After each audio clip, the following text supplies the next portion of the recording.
मित्रांनो, समोर आपण बघतोय 2024चं फेसलिफ्ट स्विफ्ट वेरियंट. हे VXI CNG वेरियंट आहे. तर आता VXI CNG मध्ये आपल्याला काय काय भेटतं, सर्वप्रथम आपण कीपासून सुरुवात करूया. सिंपल ट्रेडिशनल की आपल्याला भेटते, ज्यावर 2 बटन आहेत लॉक आणि अनलॉक करण्यासाठी. याच्या वरच्या वेरियंटमध्ये आपल्याला रिमोट सेन्सर की भेटते. थोडंसं जर समोर आपण बघायला गेलो तर गाडीमध्ये खूप सारे चेंजेस केलेले आहेत. जसं की ग्रिल आपण बघू शकतो की ग्लॉसी फिनिशमध्ये ग्रिल दिलेले आहे. पहिलेच्या स्विफ्टमध्ये आपल्याला इथे लोगो भेटायचा, आता लोगोची जी लोकेशन आहे ते वरच्या साईडला शिफ्ट केलेलं आहे. मारुती सुझुकीचा लोगो. साईडला जर बघायला गेलं तर या गाडीमध्ये आपल्याला प्रोजेक्टर बेस्ड हेडलॅम्प्स आपल्याला भेटतात.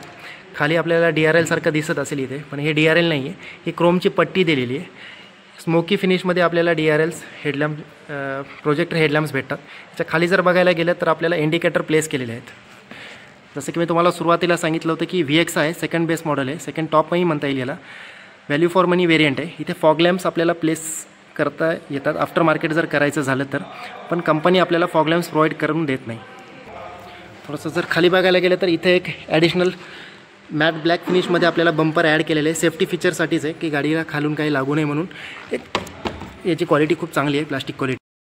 थोडं साईडला जर आलं तर आपल्याला 14 इंचचे सिंपल स्टील रिम्स जे आहेत ते कंपनीने प्रोव्हाइड केलेले आहेत. ज्याचं की फिगरमध्ये जर बघायला गेलं तर 165/80 R14 14 इंचचा टायर आपल्याला गाडी कंपनी प्रोव्हाइड करून देते. MRFचे टायर आहेत.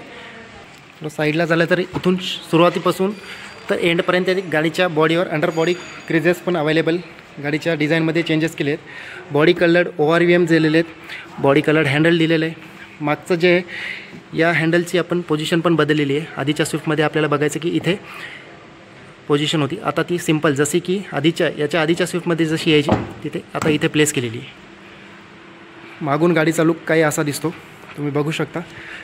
C टाईप मागचा LED टेल लॅम्प्स दिलेले आहेत. या साईडला पण C टाईप दिलेलं आहे. समोर थोडंसं वर जर बघायला गेलं तर आपल्याला CNGची बॅजिंग दिसते. मारुती सुझुकीचा आपल्याला इथे लोगो दिसतो, स्विफ्टची बॅजिंग. मागे कुठलंही CNG किंवा VXI असं काही कुठली बॅजिंग दिलेली नाही आहे, जे की आपण बघून ठरवू शकतो की कुठला वेरियंट आहे. इथे तुम्ही बघू शकता हाय माउंटेड टेल लॅम्प प्लेस केलेला आहे. थोडंसं जर खाली आपण आलो, डिफॉगर पण या वेरियंटमध्ये आपल्याला दिलेलं आहे. इथे एक गोष्ट विसिंग आहे, या वेरियंटमध्ये आपल्याला बॅकचं वायपर मिळत नाही. याच्या वरच्या वेरियंटमध्ये आपल्याला बॅकचं वायपर भेटतं. लायटिंगचं जर बघायला गेलं जसं मी सांगितलं होतं C टाईप आपल्याला टेल लॅम्प भेटतं आणि 3 डॉट ब्रेक लाईट्स. वर जर बघायला गेलं तर आपल्याला स्पॉयलर इथे अवेलेबल नाही, आपल्याला ॲसेसरीजमध्ये आपल्याला तो टाकून घेता येईल. तर साईडला जर आपण आलो तर आपल्याला इथून CNG फिलिंग कॅप आहे दिलेली आहे, पण आपल्याला प्रत्येक वेळेस हे चाबी लावून ओपन करा. जसं की मी तुम्हाला आता ओपन करून दाखवणार आहे. इथं जे CNG फिलिंग कॅप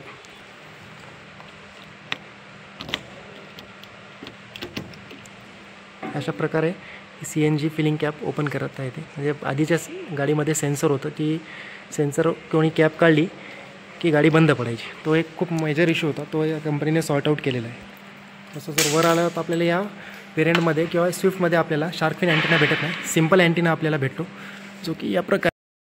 तर बॅकसाईडचं टेलगेट ओपन करून आपण CNGचे टँकची लोकेशन बघूयात.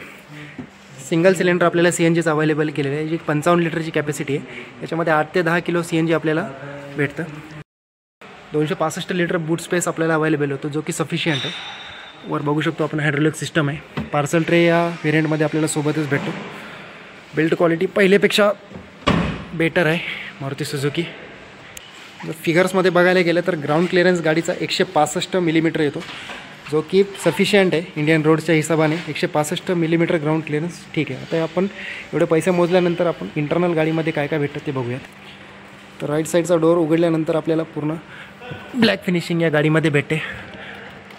डोअर अनलॉक लॉक करण्यासाठी button, ORVM's adjustment right left करण्यासाठी बटन, सेंट्रल लॉकिंगचं बटन, चारी पॉवर विंडोज अपसाईड डाऊनसाईड करण्यासाठी बटन, क्रोम फिनिशिंगमध्ये door handler opener.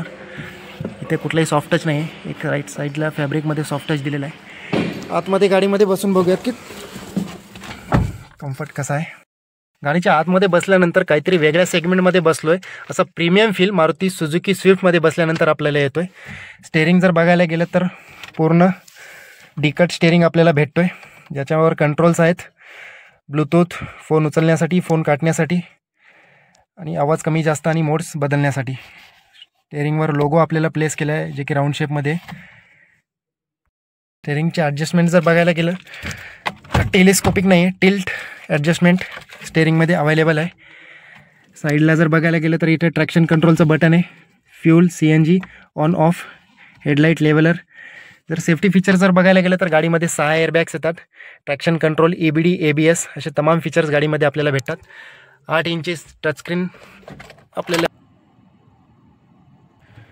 Manually adjustment करणारा IRVM डे अँड नाईट. इथे जर बघायला गेलं तर आपल्याला एक लाईट भेटतो. आपण जेव्हा ब्लूटूथवर फोनवर बोलतो आवाज जाण्यासाठी इथे आपल्याला माईक दिलेला आहे. इथे आपल्याला तिकीट होल्डर दिलेलं आहे. या साईडला व्हॅनिटी मिरर पण दिलेला आहे. प्लास्टिक क्वालिटी खूप छान आहे, फिनिशिंग वगैरे खूप छान आहे. आधीच्या स्विफ्टपेक्षा या स्विफ्टमध्ये एक प्रीमियम फील असा येतो आहे. ग्लोब बॉक्सची साईज जर बघितली तर आपल्याला सफिशियंट ग्लोब बॉक्सची साईज आहे, जे की आपण व्यवस्थित हँडल जर केलं तर आपलं सामान सगळं या ग्लोब बॉक्समध्ये बसू शकतं. सीट जर बघायला गेलं तर आपल्याला हाईट ॲडजस्टमेंट सीट या गाडीमध्ये भेटत नाही. बाकी आपण समोर मागे आणि बॅक साईडचं मागे पुढे आपण सीट घेऊ शकतो, पण हाईट ॲडजस्टमेंट या आता ही जी ड्रायव्हिंग सीट आहे माझ्यानुसार ॲडजस्ट केलेली आहे. आता एवढी ॲडजस्ट केल्यानंतर माझी हाईट आहे 6 फूट. एवढे ॲडजस्टमेंट केल्यानंतर आता मागे जागा किती वाजते किंवा मागच्या साईडला जागा किती आहे आता आपण मागे जाऊन बघूयात. समोरची सीट माझ्यानुसार ॲडजस्ट केलेली आहे मी. एक साधारणपणे 3 बोटा एवढा स्पेस मला भेटतो आहे. हेडरूम सफिशियंट आहे. मागच्या साईडला AC वेंट्स वगैरे या व्हेरियंटमध्ये अवेलेबल नाही आहेत. मागचे सीटचा अंदर थाय सपोर्ट पण चांगला आहे. फॅब्रिक क्वालिटीचे सीट आपल्याला अवेलेबल करून दिलेले आहे कंपनीने. स्पेस सफिशियंट आहे. तर तुमची हाईट 6 फूटपेक्षा जास्त असेल तर थोडासा प्रॉब्लेम तुम्हाला येऊ शकतो लेग रूममध्ये, पण माझ्यासाठी ही गाडी सफिशियंट आहे. आता आपण जाऊ हिच्या इंजन बेकडे. तर तुम्ही बघू शकता बोनट मी ओपन केलेलं आहे. इंजनमध्ये जर बघायला गेलं तर खूप मेजर चेंज या कंपनीने गाडीमध्ये केलेलं आहे. पहिले आपल्याला भेटायचं 4 सिलेंडर इंजन. आता हे जे समोर तुम्ही बघताय 1.2 लिटरचं नॅचरली ॲस्पिरेटेड 3 सिलेंडर इंजन आहे, जे की प्रोड्यूस करते 88 bhpची पॉवर आणि 113 न्यूटन मीटरचा टॉर्क. 3 सिलेंडर इंजन असल्यामुळे व्हायब्रेशन्स येतील किंवा असं येतील तसं काही प्रॉब्लेम नाही आहे. मारुती सुझुकीला पहिल्यापासूनच रिफाईनमेंटचा काही इश्यू नाही आहे एवढं. आणि कंपनी यावर ॲव्हरेज क्लेम करते 24 किलोमीटर पर लिटरचा मायलेज कंपनीने क्लेम केला आहे. आणि CNGवर 28 ते 30 किलोमीटरचा मायलेज कंपनीने क्लेम केलेला आहे. तुम्ही बघू शकता एकदम मोकळं ढाकळं इंजन गाडीचं तुम्ही बघू शकता. वरच्या साईडला जर बघायला गेलं तर आयसोलेशन दिलेलं आहे, ज्याने की केबिनमधला नॉईज जो असतो तो थोडासा मिनिमाइज होऊन जातो. असंही मारुती सुझुकीच्या गाड्यांमध्ये केबिनमध्ये नॉईज येत नाही. तुम्ही बघू शकता अशा प्रकारे इंजिनचे फिक्सेशन केलेले आहे. तर मित्रांनो, ही होती Maruti Suzuki Swift 2024 VXI CNG, ज्याची एक शोरूम प्राईस जाते 8,19,000 आणि ऑन रोड ही 9,09,000.